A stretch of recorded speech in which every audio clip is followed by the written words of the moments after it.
tu vas bien, que tu as passé une excellente journée.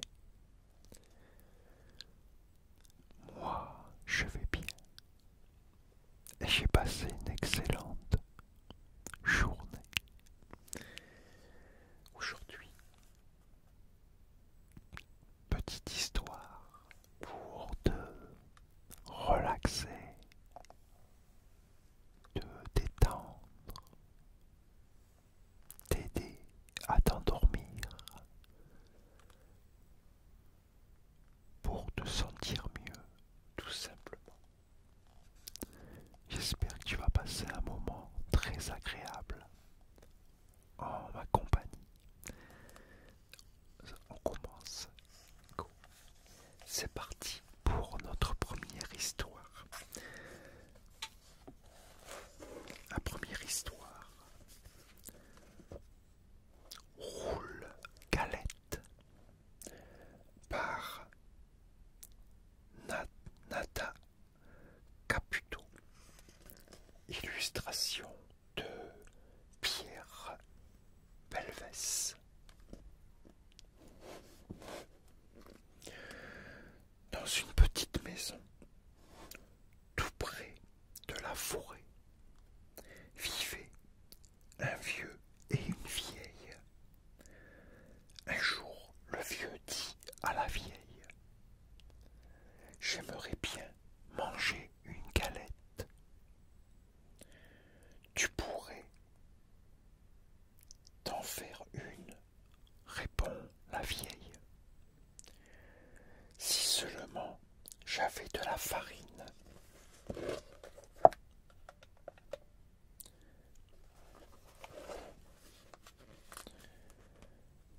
On va bien en trouver un peu, dit le vieux. Monte au grenier, balaie le plancher. Tu trouveras sûrement des graines de blé. C'est une idée, dit la vieille, qui monte au grenier, balaie le plancher et ramasse les grains de blé.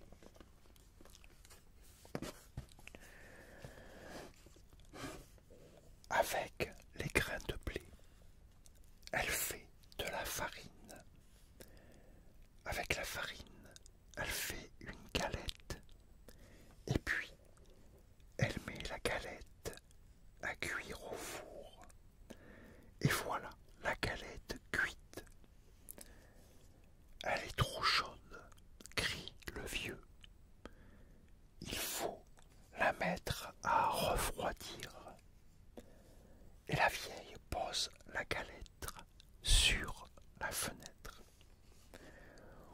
Au bout d'un moment, la galette commence à s'ennuyer. Tout doucement, elle se laisse glisser du rebord de la fenêtre, tombe dans le jardin et continue son chemin. Elle roule toujours plus loin. Et voilà qu'elle rencontre un lapin. Galette, Galette, je vais te manger, crie le lapin. Non, dit la Galette, écoute plutôt ma petite chanson. Et le lapin dresse ses longues oreilles. Je suis la galette, je suis faite avec le blé, ramassé dans le grenier. On m'a mise à refroidir, mais j'aime mieux aimer courir. Attrape-moi si tu peux. Et elle se sauve si vite, qu'elle disparaît dans la forêt.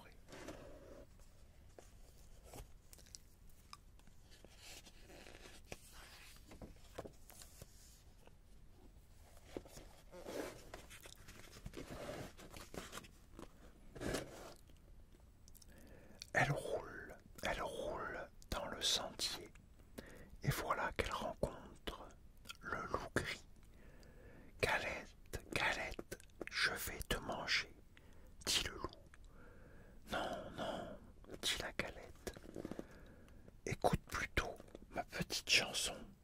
Je suis la Galette, je suis faite avec le blé, ramassé dans le grenier. On m'a mise à refroidir, mais j'ai mieux aimé courir. Attrape-moi si tu peux. Et elle se sauve si vite que le loup ne peut la rattraper. Elle court dans la forêt, et voilà qu'elle rencontre un gros ours. Galette, Galette, je vais te manger. Grogne, grogne l'ours de sa grosse voix. Non, non, dit la Galette, écoute plutôt ma chanson. Je suis la Galette, je suis faite avec le blé, ramassé dans le grenier. On m'a mise à refroidir, mais j'ai mieux aimé courir. Attrape-moi si tu peux. Et elle se sauve si vite que l'ours ne peut la retenir.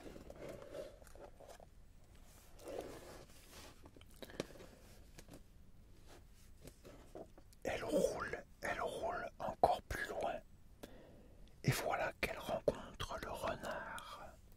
Bonjour Galette, dit le malin renard. Comme tu es ronde, comme tu es blonde.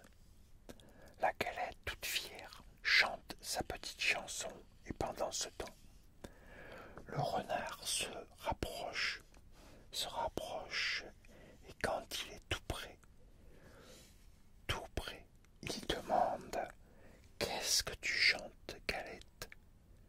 Je suis vieux, je suis sourd, je voudrais bien t'entendre. Qu'est-ce que tu chantes?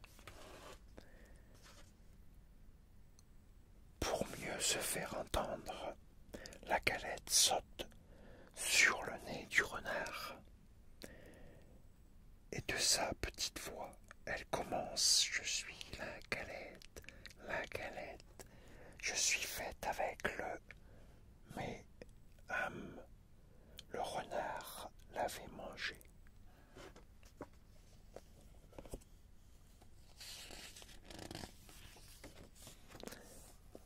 Et c'est terminé pour cette histoire.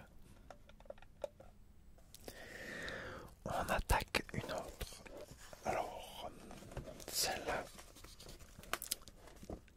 la vache Amélie, par Anne-Marie Chapouton,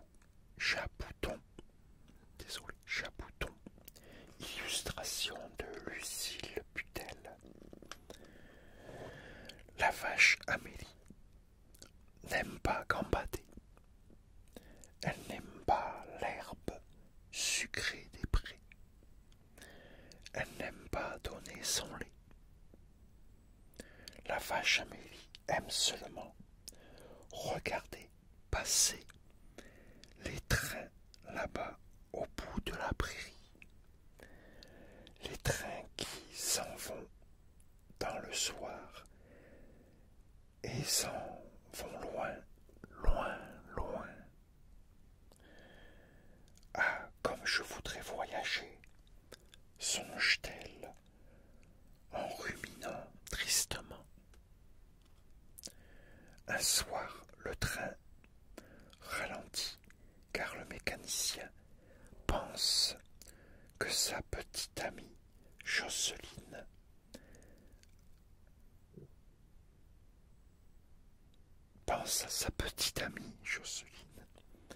Alors Amélie se dit: j'y vais. Et elle saute dans un wagon. Comme elle est lourde, elle fait une belle dégringolade sur le tas de bûches. Puis elle se laisse aller en regardant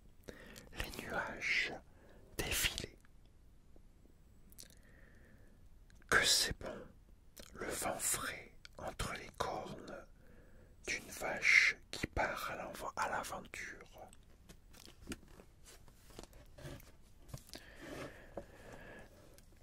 La nuit est tombée. Le train s'arrête dans une petite gare. Alors Amélie saute sur le quai et s'en va visiter la ville. Les rues sont désertes. Amélie joue avec son ombre à la lueur des réverbères. Elle valse de joie et fait des entrechats de vaches.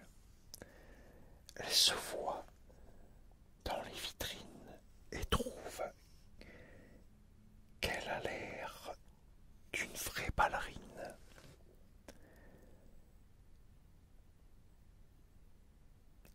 Dans le jardin public, elle fait de la balançoire et se roule dans le bac à sable un petit moment.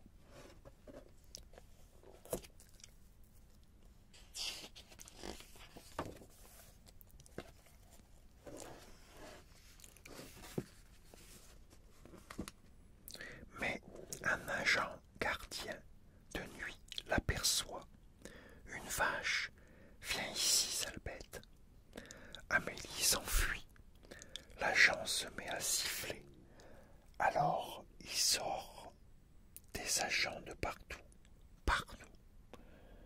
Pauvre Amélie, on l'a capturée et on l'emmène au zoo. Elle meugle dans la nuit. On a mis Amélie dans la cage de Fallot, le bison d'Amérique. Ils se racontent leur enfance et pleurent tous les deux. Au petit matin, le gardien arrive. C'est l'heure de déjeuner. Amélie et Fallot regardent le gardien de leurs grands yeux tristes. Ils le regardent très très longtemps. Et au bout d'un moment, le gardien soupire. Ça va, d'accord. Et il leur ouvre la porte. Amélie et Fallot se sont enfuis très loin. Ils sont encore en vie aujourd'hui. Vous les rencontrerez peut-être sous un pommier ou au bord d'un étang en train de se lécher le museau. Car bien sûr, ils s'aiment tendrement.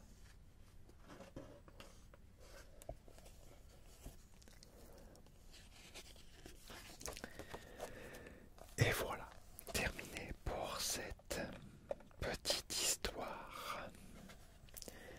On s'en fait une petite dernière. Allez, une petite dernière.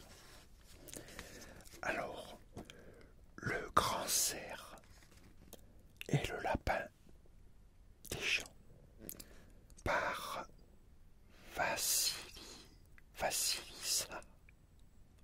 Vassilissa, illustration de Romain Simon. Un soir, le grand cerf lit son journal tranquillement, quand soudain, boum boum boum, voici qu'on cogne très fort à sa porte. Le cerf se lève pour voir qui arrive. C'est un lapin des champs. Grand cerf, ouvre-moi, ou le chasseur va me tuer, crie-t-il de toutes ses forces. Le cerf ouvre et le lapin entre d'un bond. J'allais justement dîner, dit le cerf. Tu dîneras avec moi. Est-ce que tu aimes l'omelette au cerfeuil? L'omelette, je ne sais pas. Je n'en ai jamais mangé, dit le lapin. Mais le cerfeuil, j'adore ça. Ce n'est pas tout. Il y a encore du chou rouge, du chou blanc, de la tarte au mûr et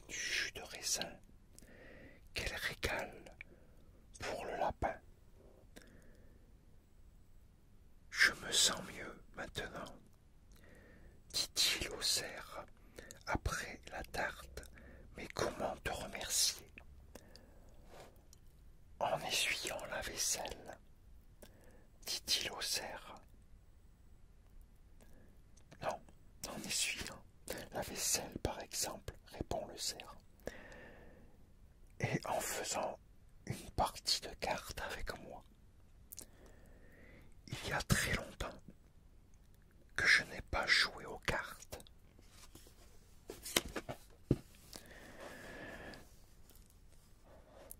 Il se dépêche de faire la vaisselle. Il passe la soirée à jouer aux cartes. Le lapin gagne 3 parties de bataille. Mais à la belote, c'est le cerf qui gagne tout le temps. Le pendule sonne 9 heures. Au lit maintenant, dit le cerf. Et il range les cartes. Le lapin aurait préféré jouer encore un peu. Pourtant, il fait sa toilette soigneusement, sans oublier les oreilles ni les pattes. Bonne nuit, dit le grand cerf, en bordant le lit du lapin. Bonne nuit, répond le lapin, d'une toute petite voix. C'est la première fois qu'il dort tout seul, et il a un peu peur. Le cerf s'endort très vite, mais pas le lapin, qui pense encore au chasseur, et n'ose pas souffler la bougie. Il s'ennuie, il se lève et va chercher le paquet de cartes. Mais c'est très difficile de jouer tout seul aux cartes. Il finit par s'endormir sans le vouloir. Les cartes étalées sur le lit. Il est déjà tard, pas loin de 10 heures peut-être.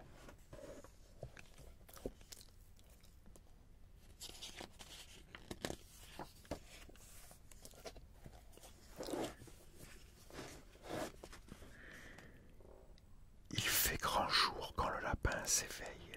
Vite, il range sa chambre. En ouvrant la fenêtre, il voit le grand cerf qui rentre de sa promenade matinale. Bonjour, dit le grand cerf. Beau temps pour la saison. Que prendras-tu pour le petit déjeuner? Du café au lait ou du jus de carotte? Du café au lait pour changer un peu, décide le lapin. Avec le café au lait, le grand cerf a préparé aussi des œufs à la coque. Et du gruyère, non, oui, du gruyère, du pain frais et du pain grillé, du beurre et de la gelée de coin. Alors, as-tu bien dormi? Demande le cerf. Pas très bien, avoue le lapin. Je pensais au chasseur. Moi aussi j'ai pensé à lui, dit le cerf. Regarde bien ce que nous allons faire. Et le voilà qui s'installe à son bureau et se met à peindre sur une planche. Le lapin se tait pour ne pas le déranger. Le grand cerf, dans son atelier, cloue la planche sur un bâton. Voici un écriteau, dit-il au lapin. Nous allons le planter à l'entrée de la forêt. Tu viens? Oui, dit le lapin, qui ne comprend pas encore très bien, mais il n'ose pas poser de questions. Le lapin et le cerf se mettent en route à travers le bois. Tiens encore un écriteau, dit l'écureuil. Qu'a bien pu écrire le grand cerf? Demandent les bécasses.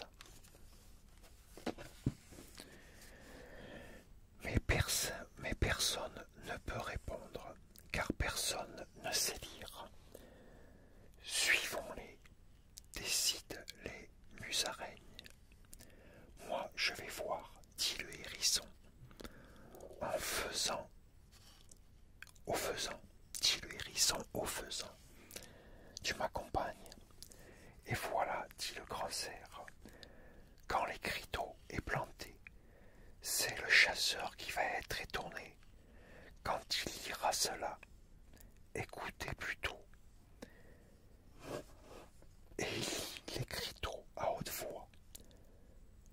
chasse aux lapins interdite dans la forêt, sous peine de poursuite. Et les poursuites, c'est moi qui m'en charge, comme d'habitude, dit le sanglier qui vient d'arriver. Tralala, chante le lapin des champs. Puis, de chasseur, fini d'avoir peur. Non, plus de chasseur, fini d'avoir peur. Et depuis ce jour-là, le lapin des champs habite dans les bois.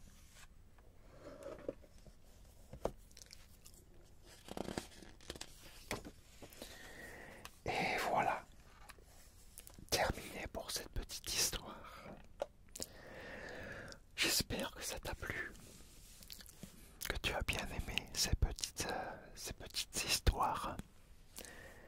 J'espère en tout cas que tu as passé un agréable moment, que tu t'es bien relaxé, bien détendu, que tu as passé un agréable moment en fait.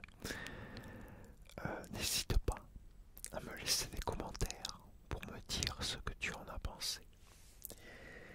Et écoute, moi je te dis à très bientôt pour une nouvelle vidéo. Et en attendant,